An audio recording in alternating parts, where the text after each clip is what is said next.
Good day mga kalikot. Ito palitan natin ilaw na to kasi boss ko ng ganito 6,000k. Gusto niya palitan ng 4,000k.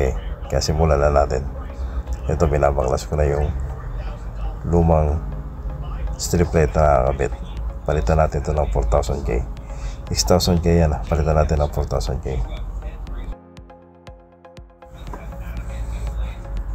Ito mga kalikot. Ganyan ang itsura ng 6,000k.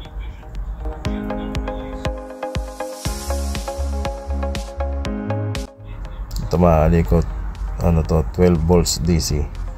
Ayan yung negative, ayan yung positive, ayan na may negative. Ihinangin lang natin yan.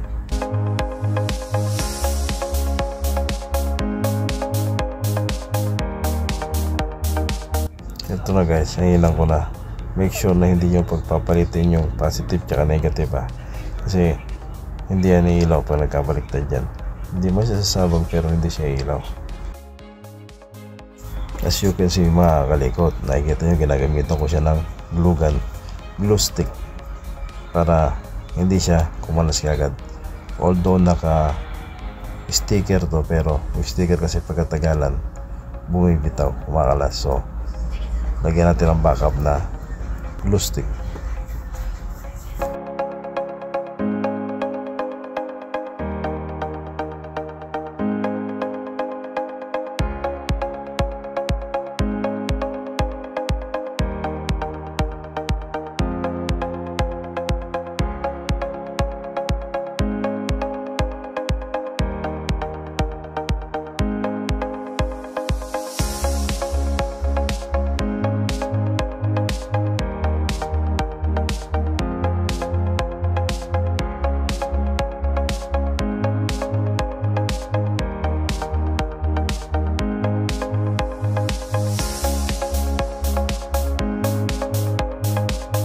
Ito nga pala itsura ng 4,000k. Dito lang tayo pwede magputol dyan sa designated cutting area.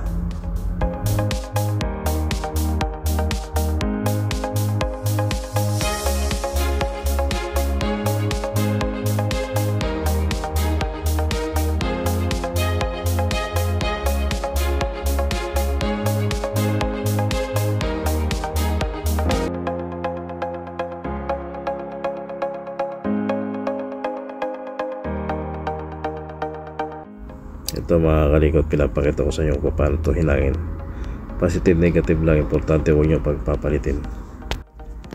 Yung positive red, yung negative black.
Ito na mga kalikot, natapos na natin.